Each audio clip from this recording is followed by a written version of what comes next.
I am an ordinary person who used to search facts in the Bible. There was a time that I looked the name Peter and Paul online, and I found a lot of confusing things about them that led me reading the Bible. The most accurate and sensible evidence where I found a brilliant answer. Is it true that Peter died in Rome? Fact or bluff? Things you need to know about Peter and Paul.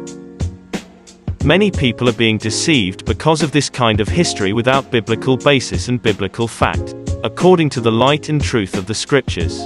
In Galatians chapter 2 verse 8, for the same God who worked through Peter as the apostle to the Jews also worked through me as the apostle to the Gentiles. One of the Gentiles' nation was Rome. There was a time Paul visited Peter in Jerusalem and not in Rome. This was recorded in Galatians chapter 1 verse 18. Then 3 years later, I went to Jerusalem to get to know Peter, and I stayed with him for 15 days. In verse 20, Paul said, I declare before God that what I am writing to you is not a lie. The question is, who is the apostle assigned in Rome and prisoner of Christ? The question is, who is the apostle assigned in Rome and prisoner of Christ?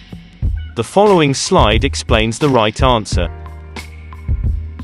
According to Paul in 2 Timothy chapter 1 verses 16 to 17, may the Lord show special kindness to Onesiphorus and all his family because he often visited and encouraged me. And according to Luke, the brilliant writer of the book of Acts, in Acts chapter 28 verse 16, when we arrived in Rome, Paul was permitted to have his own private lodging, though he was guarded by a soldier.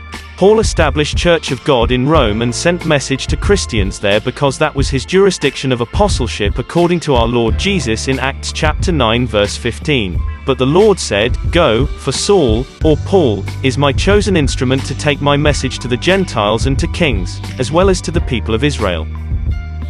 In Acts chapter 13 verse 47, for the Lord gave us this command when he said, I have made you a light to the Gentiles, to bring salvation to the farthest corners of the earth.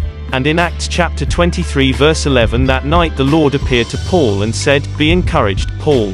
Just as you have been a witness to me here in Jerusalem, you must preach the good news in Rome as well. So, the answer is, Paul is the appointed apostle in Rome and prisoner of Christ.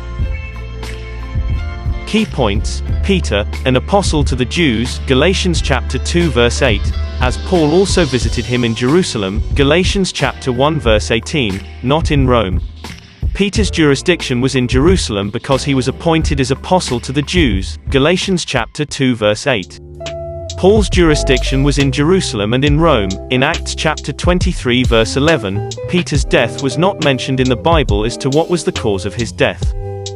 The three witnesses of Paul's jurisdiction in Rome are Onesiphorus. 2 Timothy chapter 1 verse 6, NLT, the 16th of May the Lord show special kindness to Onesiphorus and all his family because he often visited and encouraged me. He was never ashamed of me because I was in chains. 17 When he came to Rome, he searched everywhere until he found Luke, the brilliant writer of Book of Acts.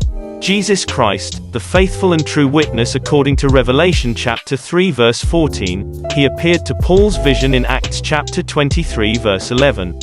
The fact of every case established by 2 or 3 witnesses. 2 Corinthians chapter 13 verse 1, NLT. This is the third time I am coming to visit you, and as the scriptures say, facts of every case must be established by the testimony of 2 or 3 witnesses. Be careful of what you are trying to search online or even with the books you will read. If there is no biblical proof and no biblical evidence, it's false or bluff.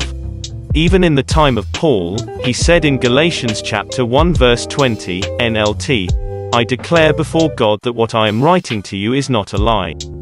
He wrote it because he knew that time will come that there are people who deliberately twist the truth without biblical proof or evidence that is deceiving to people who will read and search both online and published books.